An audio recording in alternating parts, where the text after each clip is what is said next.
It's really important to have that sort of differentiation because it creates further robustness and further protection against malicious or even incidental issues.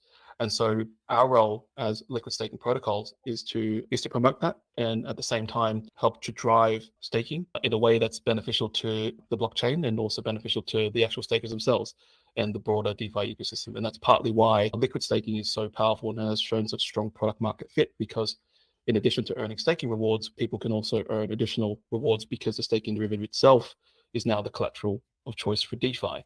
And so Swell Network's core thesis is that we want to provide the staking rewards in the sort of the highest yield possible with the most transparency that's fully non-custodial, in a way that was also tapping into and making it real easy for users to get all the benefits of DeFi to the sort of risk profile that he or she wants.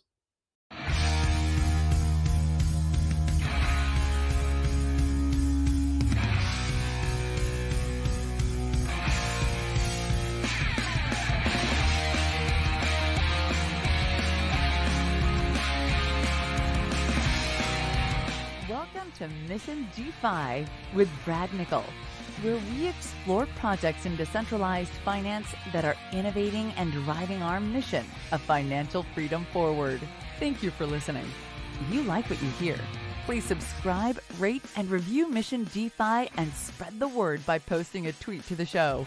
All opinions expressed by Brad Nickel or his guests are their opinions and do not reflect the opinions of Black Knox, Material Indicators, or any other affiliated organizations. You should not treat any opinion expressed by Brad Nickel or his guests as an inducement to make a particular investment, follow a particular strategy, or become involved with any project. A project being featured on the show is not an endorsement of that project in any way. This podcast is for informational purposes only. Now, here's Mission DeFi with Brad Nickel. So I'm excited today to welcome the team from Swell Network, because I think Swell is solving a problem in the space in a number of ways. They are an ETH staking protocol or a platform. And today I have with me the core team of that project, Bailey Gable, Lecky Lau, and Daniel Dizon. And welcome, guys. Really glad to have you here. Thanks, Brad. Great. Why don't we get started with some introductions? So let's start with Daniel. And Daniel, kind of tell us a little bit about yourself, your background, where you're from, what you're comfortable disclosing, and then how you ended up in the crypto DeFi world and why. Yeah, definitely. So my name's Daniel. I'm the co-founder and CEO for Swell Network. My background's been a mix of finance, technology, and innovation. Really, what drew me to DeFi initially was really the beauty of the technology and the philosophy around it all. So I've always been passionate from a user perspective and from a sort of a perspective around the sort of implications that this would have socially, culturally, financially to the core principles of individual self-sovereignty, freedom, and these sorts of core principles. And then, so as regards my background, more specifically, prior to this was a Web2 founder, and then also did some corporate advisory to government, both in the UK and here in Australia, where I'm currently based. And then more specifically with Swell Network, what we're looking to do is we're looking to deliver the next generation of staking. Our core focus for this year will be on Ethereum staking. We're ushering in what we're terming to be staking 2.0. So we have a lot of special things for the ecosystem that is really tapping into what stakers want, what node operator wants, and ultimately what's going to be healthy and beneficial for the ecosystem overall over the short, medium, and long term. So yeah, I'll pause to introduce himself too, and then pass it on to Bailey. Cool. Yeah, my name is Lecky Lau, the CTO and co-founder for Swell Network. Myself, more on the software side, has been doing engineering for more than 10 years. Has been traditional IT company like IBM, Telstra, Fujitsu, also being a serial entrepreneur since 2016. Joined the DeFi and more hands-on the smart contract development that has been work for InstaDev, DHedge, and Synthetics. As we started the Swell Network as a side experimental project early 2020, and we have launched our proof of concept aligned with the Beacon Chain launch at end of 2020, which proved that we can run the validator as low as 1 ETH and then other 31 ETH from the public pools. Since then, we have been through multiple iterations that currently we are on testnet, have done 5 audit reports aiming to have moved currently on the Kaleido private EVM testnet. We're planning to move to the next public testnet like Goli or Kilint, and then we will launch to the mainnet, and also have our next version of ERC 4626 Wild. Also got to audit report for it. And then in another month's time, and then SSV network integration in the second half year, and then going cross-chain next year. So that's some high level on the product roadmap. I'll pass to Bailey.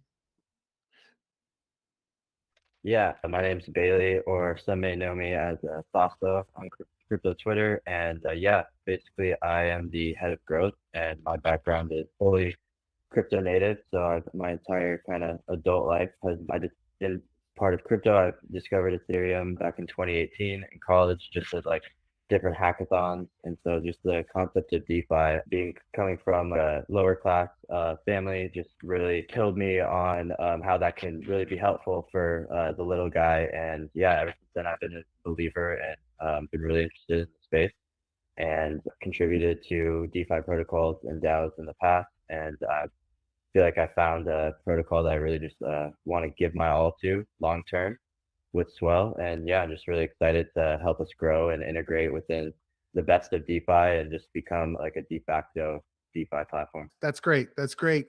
Lucky, how did you get involved in crypto? Was it something where you discovered it on your own, or did it come from? Yeah, basically 2016, I quit my job from Telstra and then started to do some entrepreneur. And that's how I met Daniel back in co-working space. And then we both running our own startups at that moment. And then, yeah. And as got more free time, so started to look into the crypto world since then. And has been a DGen since then. And I have like a DGen score, like a top 100. Not anymore, but yeah, it used to be with one single wallet. Now I have more wallets. Yeah, since then, to touch on more from the DeFi 1.0 and then and getting excited from since then. Yeah. Nice. Very nice. I love that. I think you're my first DGen 100 wallet score on the show. So congratulations, man. That's great. That's great. I hope you sold. So I'm getting that Lecky and Daniel both had their own startups and you guys met in a co-working space. I got that part of it. Were you both into crypto when you met and you just kind of hit it off and said, hey, let's create something? Or was it more, tell me the origin story, really how this thing came about? Yeah, definitely. So Lucky and I have been friends since sort of 2016, 2017, really in the same sort of startup community. And the reason why we bonded was the fact that we were really only the two founders that were staying super late. And so it'd be, the lights would be off and, we'd be going to the fridge at the same time. I was like, what are you doing here? Okay. But yeah, we were definitely focusing on different verticals at the time. It wasn't necessarily crypto startups. There were different startups, but by the same token, I think we were both aligned to the core principles of blockchain, crypto, DeFi, etc. The true genesis story of Swell Network actually came out of Lecky. So essentially it was a side project from Lecky, and feel free to fill in the blanks here, but really it was a side project, a proof of concept that really was born even with the inception of the Beacon chain from 2020 onwards. And the true sort of proof of concept there was that Lecky was trying to solve a problem for himself, which was around the fact of having all this chops, but not necessarily having the ether to compound and leverage one's talents. And then so the proof of concept there was really the first demonstration of an atomic transaction. And that atomic transaction in practical terms basically means that the user or the staker is a direct depositor into the Beacon chain. And what that enables and affords is a whole suite of benefits that could actually result in the foundation or genesis for something that could be really powerful in liquid staking, particularly as the price of Ethereum starts to grow, and particularly around the underlying design of Ethereum in being able to essentially run consensus on even like with smaller sort of infrastructure. And then from there, it was continues to maintain as a side project. And then at the time I was overseas and then came back to Sydney, where I'm currently based. And then Lecky and I reconnected again, and I was watching the space quite closely. And like 2021, we said, let's join forces and let's make this thing as transformative and as game changing as we possibly can. And then from there, we decided to open up a seed round, and then we finalized the seed round and then continue to grow and scale the team. And for us, it was always about trying to bring on board the best possible partners that we could find, because we know that Ethereum staking is beyond the sort of commercial opportunity and the market opportunity. It's actually really important to the underlying principles of Ethereum in maintaining the decentralization and security. And people are already starting to sound the alarm around potential concentration of market actors for whatever reason. And I would say that it's really due to a dearth of real innovation in the space from other competitors. And so we, as conscientious communities of this growing and still nascent overall industry, need to come together and continue to innovate and do it responsibly and conscientiously, while at the same time delivering ultimately what matters, which is a great product experience for our users, which are stakers and node operators. Awesome. Just to make sure we start at the top for people, can you guys explain why Ethereum staking is important and what it provides to the network, just in brief terms? We don't have to go into a lot of depth, but I just like to make sure that listeners understand going in, the parameters of where we're starting, and then we'll climb into the details. Yeah, no, absolutely. So the reason why staking is important is because, particularly for Ethereum, is because Ethereum is going to go to full proof of stake with the merge. And as a result, this will be the primary and exclusive consensus mechanism for the blockchain. And the way that the consensus mechanism works is that essentially people have to put stake, and then they work through that process. And then ultimately, as regards its connection to security, essentially the issuance from the Ethereum blockchain is really the cost to secure the network. And so the greater the stake is, the greater the economic security is, the harder it would be for a malicious actor to attack the underlying blockchain. And then what's important is, in addition to the economic security, so the value of total ETH staked, is also going to be the differentiation of those that are staking. So that's why it's really critical at each layer of diversity, whether that's client diversity, whether that's infrastructural diversity, whether that's geographical diversity, or whether that's diversity in staking derivatives. It's really important to have that sort of differentiation because it creates further robustness and further protection against malicious or even incidental issues.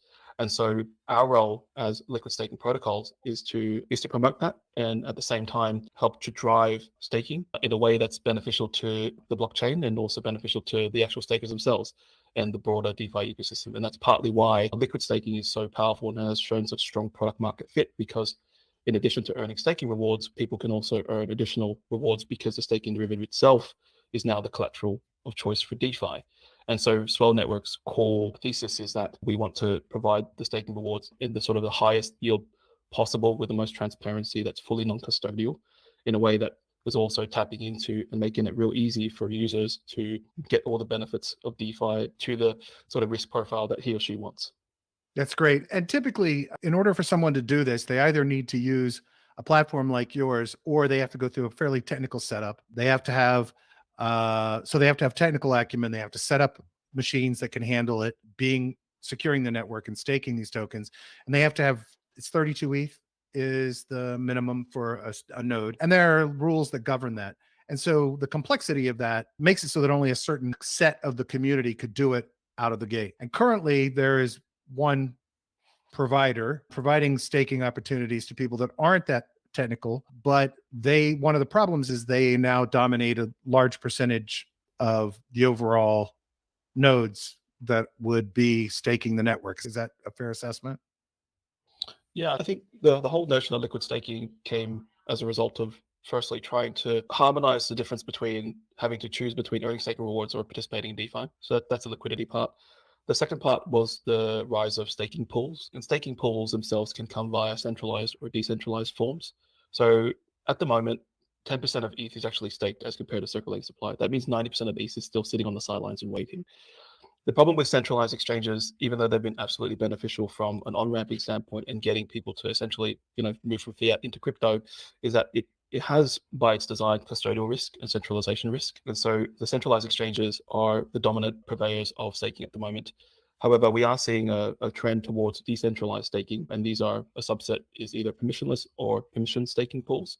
And so there are protocols around that that have, through like innovation and like the evolution of the sector, have come to have a fairly strong position. And overall, what Swell Network is looking to do essentially is to take the best lessons learned from everything that's happened and try to iterate and create a step change improvement.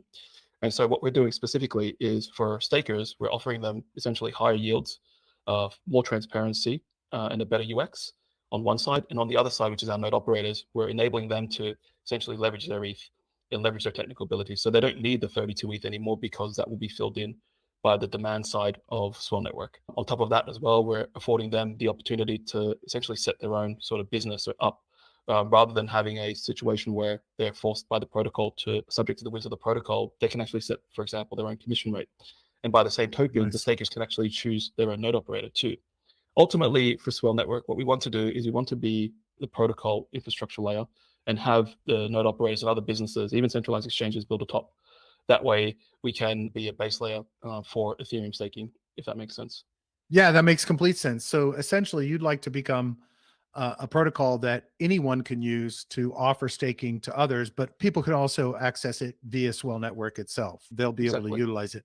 But I could theoretically build a business around people staking utilizing the Swell Network protocol, which is actually really innovative, and also then spreads the risk of or spreads the security of the network further and amongst more protocols, but also would encourage, in the case of like centralized exchanges, them to actually be utilizing a decentralized protocol, thus making the entire system work better and the entire system more secure. Yeah, exactly right. Now, on your website, so that's one of the advantages, obviously, is decentralization. The other advantage is that you guys are combining.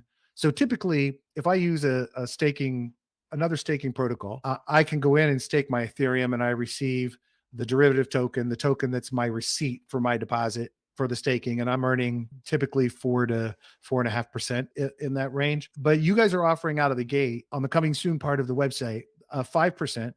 But you guys take that a step further, because the typical model is I come in, I stake at one of these other providers, I take my derivative token, my receipt tokens, and I go to another protocol to utilize an LP position, a yield farming, whatever, and I can earn more on my tokens there. But you guys are putting this all together in one place. Can you guys walk me through how that's functioning, what you're offering, and how that works for the end user?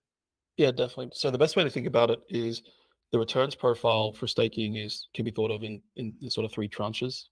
The first tranche is the official staking rewards. The second tranche is the DeFi yield. And then the third tranche is MEV. So I'll step through each of those parts.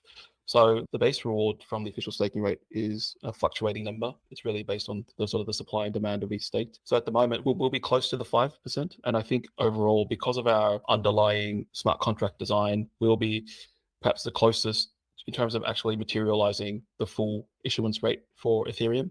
The reason being is because our smart contract design is such that the staker is actually the direct depositor into the beacon chain. So the rewards, the slashing, and the penalties are bound to the validator. So on average, other providers, what they're doing due to their design is they're actually socializing the slashing and penalties. So it creates a sort of a tragedy of the commons type situation where even if someone else has been poorly performing on the node operator side, you have to bear that cost.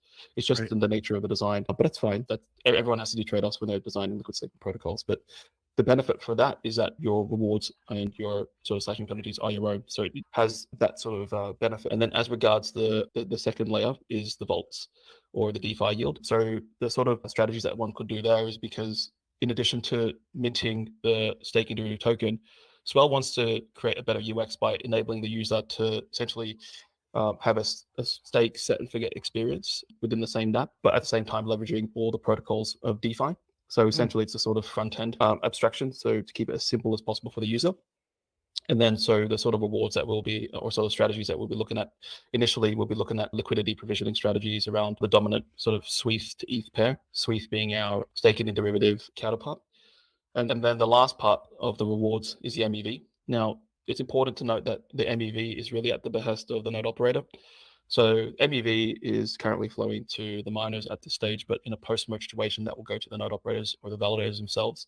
Because Swell Network is essentially a marketplace for node operators, we are trying to design a method that creates sort of the game theoretical dynamics for the node operators to flow those returns back to the users. Our thinking on this is that they will, because what we're trying to do is create more transparency and price information around what the returns are going to be. So as part of becoming a node operator on Swell Network, you can choose to share your information. And obviously people want to know what are the returns I'm going to get. And as a result, more and more stakers will select the node operators that are actually being able to capture their MEV efficiently and then distribute that back to the stakers.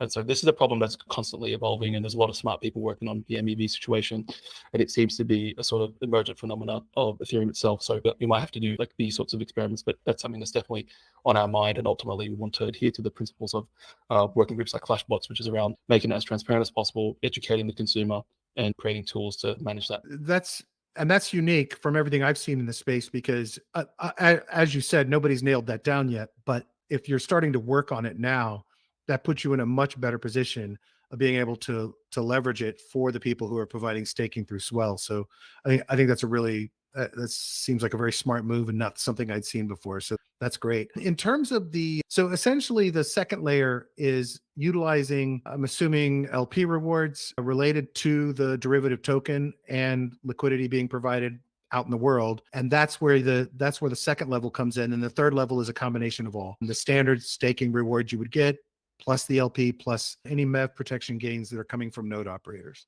Is that correct? Yeah, that's right. Yeah, that's right. And just a point on MEV or MEV, it's still estimated. Like it has been as low as a sort of like a 10% boost on top, all the way through to 20% plus. So I think that's an evolving space, but our sort of estimates at the moment are on 10%. But yeah, that will be evolving, but it will be significant, I think. That's great. From a user perspective, is there a minimum amount that a user will be able to stake on the Swell network, or is it whatever you have Yeah. in your wallet? Yeah, at the moment, in the current sort of iteration as well, the minimum stake is 1 ETH, but we are looking to drop that down further as we go along. But it's purely due to the sort of the state of the network at the moment. We want to keep it in batches of at least 1, and then we'll look to reduce that over time as we get more volume coming into the network. Look, currently that's not a big price tag. Yeah. So Yeah, the way Ethereum's going at the moment. So yeah. So that's and I think that's reasonable. From a perspective of the actual decentralization of the protocol, is this something where you guys are starting this off? I don't know how best to phrase it, but is your vision that this will become a fully decentralized, running on its own functioning protocol, but you have to start at a different place? How does that evolve over time? I'm assuming this is something that has to evolve over time, but maybe I'm wrong. Brad, you're absolutely. So, out of practical necessity, we are on a path to progressive decentralization. I think at the inception of a protocol, you need people that are going to be quite opinionated and directive around how the protocol will eventually be. But our pathway and our focus has always been to progressively decentralize the protocol. Ultimately, have this thing be community owned, operated, and directed by the various actors in the ecosystem that are required. And this is why we've intentionally designed our strategic partners, for example, to represent those interests that are going to be important for the protocol, whether that's another protocol treasury, whether that's a fund, a crypto fund, or whether that's an institutional node operator, or if it's a smaller node operator, to have all those perspectives come through. And then also to essentially distribute the actual governance token once we do have our token generation event to as many holders as possible, and then have it almost be a situation where the protocol is genuinely representative of the will of that community, and then work our way through that. And there are sort of things that we're discussing internally about how to best achieve that, whilst also having all the benefits of maintaining strong and fast product development with the highest standards of security at the same time.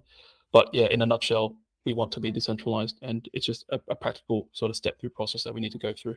Yeah, look, I think that's required of any protocol. The only protocol I've seen so far that actually start off radically decentralized was Liquidity, and the risks of doing it that way are astronomical. And for something as complex as what you guys are building, I can't imagine that would even be a consideration to launch in that manner. It would be probably a nightmare. So I completely understand that. That's great. In terms of, you mentioned treasuries and institutional, is that a first kind of target for you guys from a biz dev perspective and bringing in clients? Because that's obviously a rich way to build the network, or build the amount that's staked in the network more rapidly, is getting people who already have a ton of ETH sitting around that they're not necessarily utilizing, or that they're not utilizing as efficiently as they could. I would think that something like this would be incredibly attractive to them.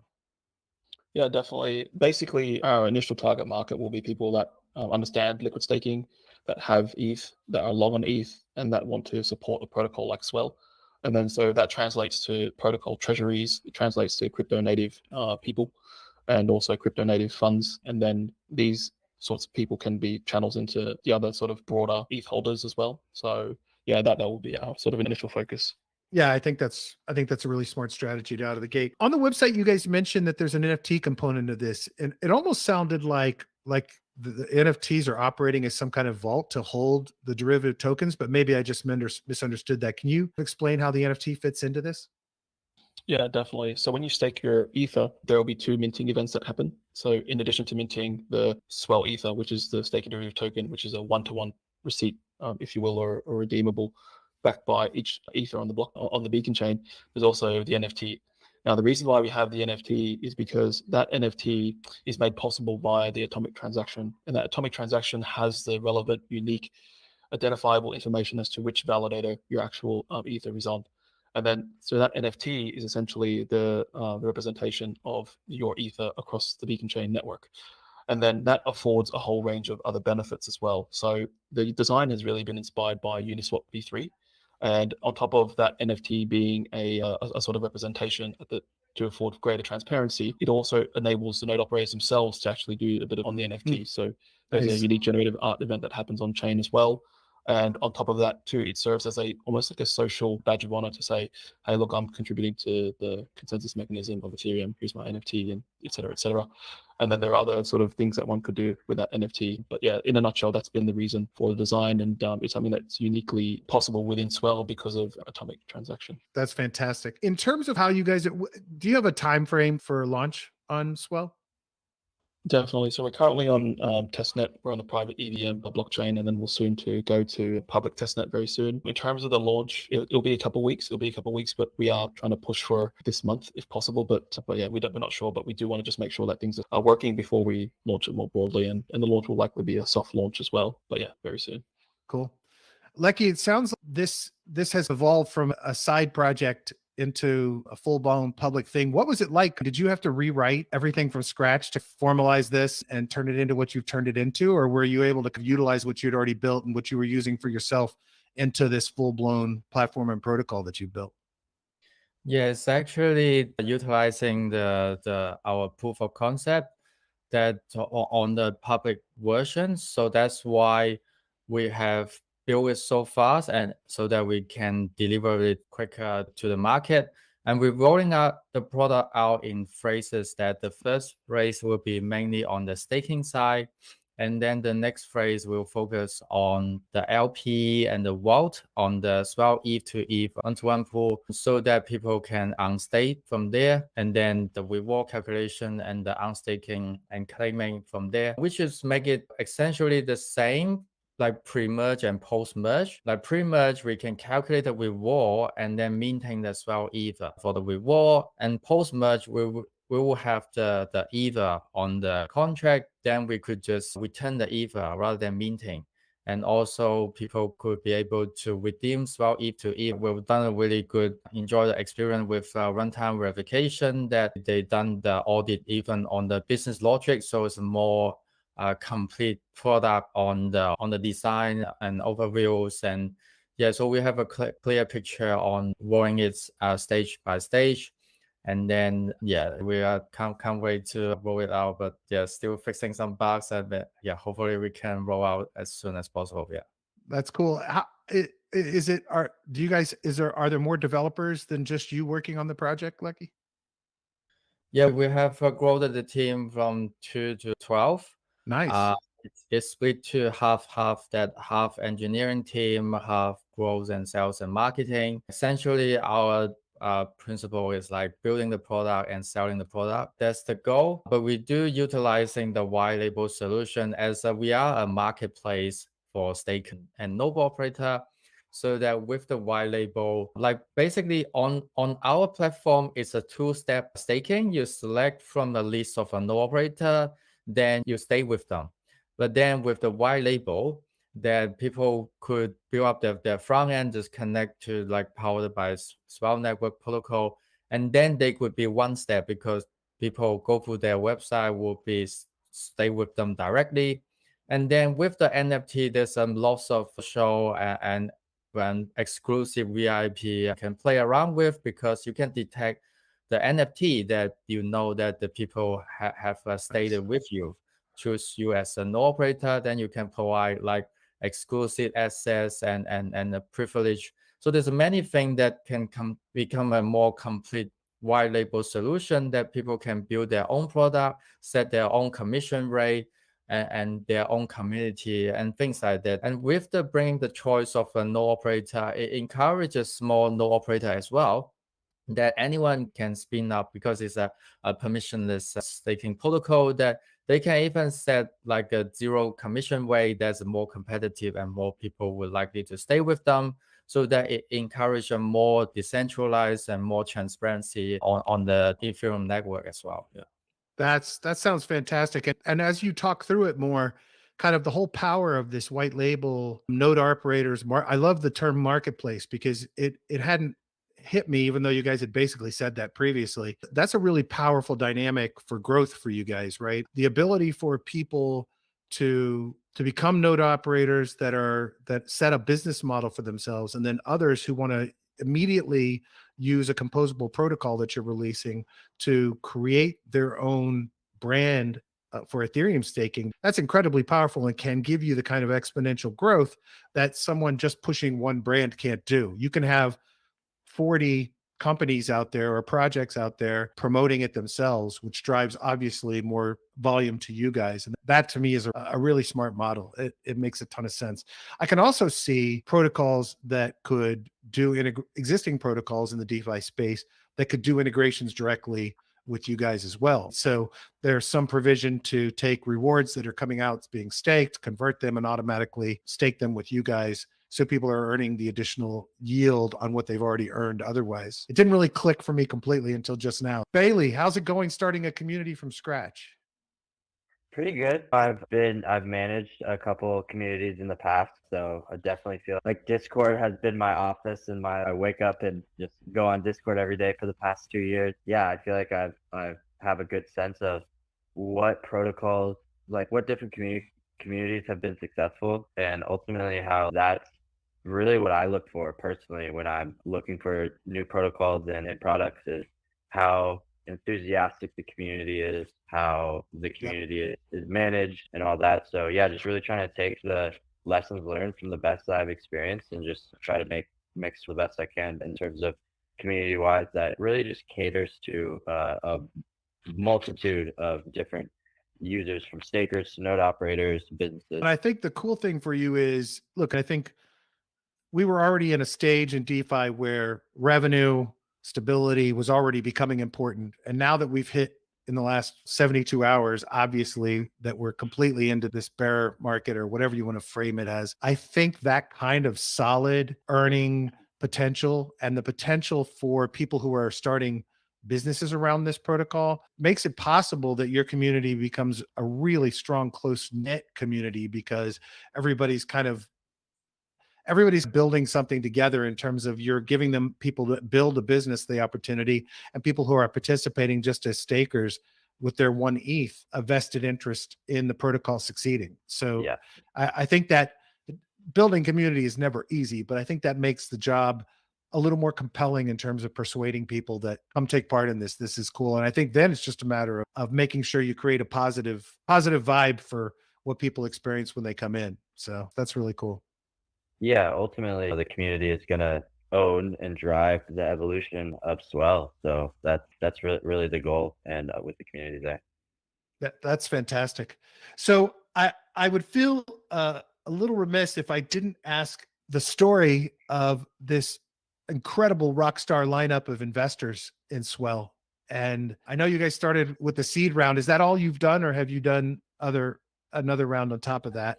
And then I'm just looking at this list, and it's truly amazing. And we have a lot of people that are protocol founders or people that want to start their own protocol. So whatever you're comfortable with revealing, I'm curious just how you guys ended up with this incredible backing. So yeah, firstly, just around capital raising, the seed round was the first and only round that we have done. In terms of the backers that we have, yeah, I think we were always optimizing for trying to get the best in class people that could help us build this thing over the long term. And the backers that we have are that representation of that underlying sort of core goal. People that have done it before, people that know what it takes, and people that represent a mix of perspectives. And so as regards how did we get to that, we've been in the sort of deep into the Ethereum ecosystem for a while now. And if you do that and you convey and are true to the underlying principles of Ethereum, I think it attracts the right sort of partners. And then so as a result, we've been able to, and I've been fortunate in having the backers that we do have, and we want to continue to build. And we're fortunate to say as well that they've been also sort of building alongside us, and that's great. Yeah, there's some amazing experience here from everybody from Mark Cuban to Ryan Sean Adams, who are public figures, to people who have built some serious protocols, Synthetics, Balancer, Ren. I'm pretty amazed. That's a great team to have in your corner. I talked to a lot of founders, and no matter how good your plan is, things go wrong. And having people that have already been through that there who have an interest in you, that's really powerful. I'm thoroughly impressed with this group. Yeah, definitely, definitely. And like even within our current set of core contributors, like we don't profess to know everything, and being able to sense check and get the right answer every time, and with the space, with the pace at which DeFi is moving, it's important to have those different views. So whether that's on the sort of the retail side, whether that's on the communication side, whether that's certain geographies, or having gone through the full build process, having gone through the full progressive decentralization process, all the questions that we just spoke about just now, many other people either have done it or they have a perspective on it that would be exponentially value adding to the protocol. Yeah, that's very powerful. And look, Bailey was just talking earlier about the projects. When I look at a project, I look at the caliber of people who are backing a project. I look at the community and what's the energy like, and how serious is the community? Is it a bunch of moon boy stuff, or is it people that are actually serious about building and growing something? And that those are two big indicators for me that if I like a protocol and I like a concept, that I want to make an investment and be a part of it and take part for the long haul and join a community. I think that bodes really well. And I think that all of you have an approach and a philosophy to this, that you're strong believers in the ecosystem and what's being built. So I think that's pretty powerful. You mentioned earlier cross chain. Are you going to also be offering staking on other chains besides Ethereum at a later date? Is that part of the longer term plan? Yeah, definitely. So for the rest of this year, our focus will be on Ethereum. We have a lot of like special innovations like coming down the pipe that we think will be really strong for the ecosystem. And at the same time, we do believe that liquid staking, in particular with proof of stake being the dominant consensus mechanism for L1s, it makes sense, like from a business standpoint, to move into different chains. It's just about the sequencing and the timing. And so we'll start to look into that more seriously in Q1 next year. Nice. I think it's just a natural extension to move to do that, but obviously solidify yourselves on Ethereum. Is there anything else in terms of Swell that we've missed or that we haven't covered or that people should know about you guys, the team, what you're building, what's coming next? Anything else you want to make sure we cover before we start wrapping it up?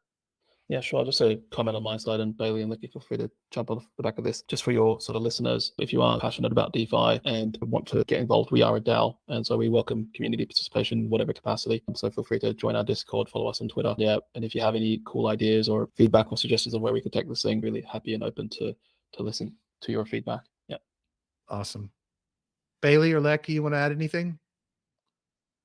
I'll just second what Daniel said. With joining, it's like it's open. Come join, come say hi, and share your ideas. Where our ears are open. But yeah, I just wanted to touch on the liquidity stuff with Sweets a little bit, with the vaults and different Sure. options for yield in DeFi, because I feel like that part, there's a little more detail to that. I feel like it's good to highlight that with Sweet, the stakers will basically have the option, if they want, to go use and degen or lend or LP their Sweet on their own. So you're In not locked addition, into using your vaults. If you want to, you could take it somewhere else. yeah, so Okay. the idea is that the staker has the option, depending on the type of staker they are, whether they just want to set and forget, or if they really want to like do the newest yield farm. It caters to both those people. And then the vaults will just be various different strategies. And we've been talking with different protocols to expand those. I've really high hopes and excited for the different vaults coming out for that, because we really plan on expanding it just from LP to lending to just even more complex strategies, options, yield vaults. So all the stuff that's going for that is really exciting. Great. Lecky, anything else you want to add? Yeah, just want to add that we are a marketplace, so there's stakers. So we welcome all the stakers and the node operator to check us out, join the community, asking questions.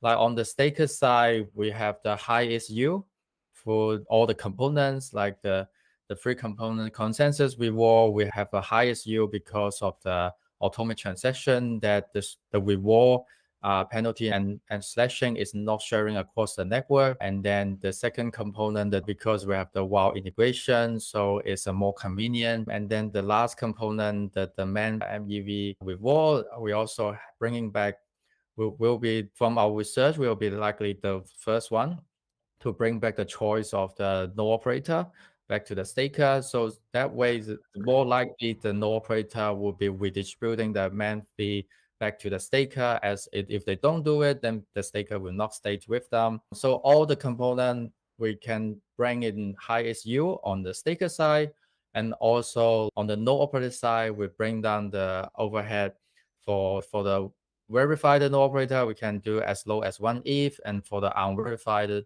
we can do 16 ETH, but with the SSV network become mainnet, we can lower that to 1 ETH as well for the verified size. Yeah, and then we welcome people that are interested in our protocol, check us out, and thanks for the time. Yeah, the vault mechanism, as you, I'm assuming, is this going to be a managed strategy by the protocol, the vaults that are used in the vault mechanism, or is this going to be something where people like pick and choose which vault they want to be in? Yeah, so the vault is actually similar like YN strategy, that you have a complete freedom, because the vault is like this could have an impermanent loss, have some potential risk, but it's an optional like yield farming option that you can maximize your derivative token in a lower entry barrier way, and more user-friendly for a newcomer. Yeah, so you are free to rebalance your position. You can have 50% on VAL 8 and 50% on VAL B, and also backing the value of our governance token, that they can vote for new strategy, create new strategy, and complete freedom of there, that you can optional opt in different strategy, different positions. Yeah. That's great. That flexibility is awesome. If somebody is going to white label or connect into the protocol and utilize it, is that something where they also need to be a node operator, or is it just they can leverage the protocol and be taking part in the marketplace with normal stakers? So there's for the node operator, there's a verified and non-verified. Currently, the verified side is through a manual KYC and manual agreement. Basically, we need a way to, like, instead of a collateral, we need a way to protect the staker, that they will be willing to back pay the if any penalty and slashing happens. Yeah, so that's the manual way. But eventually, we would like to move it to a more governance way, that we can, like, people can create proposal, and then there's voting, and if they get passed, then it become a verified node operator. So yeah, that's the value of our governance token. It can governance the fee, governance the node operator, governance the WAL, and the fees on the WAL, etc. It's very powerful on the DAO token side as well. Yeah. Okay, so I asked this question to every guest on the show, and I'll just have each of you answer it. Who's somebody within the Ethereum world, the DeFi world, or a project, it can be a person or a project, that you think is critically important, or that you have a tremendous amount of respect for, and why?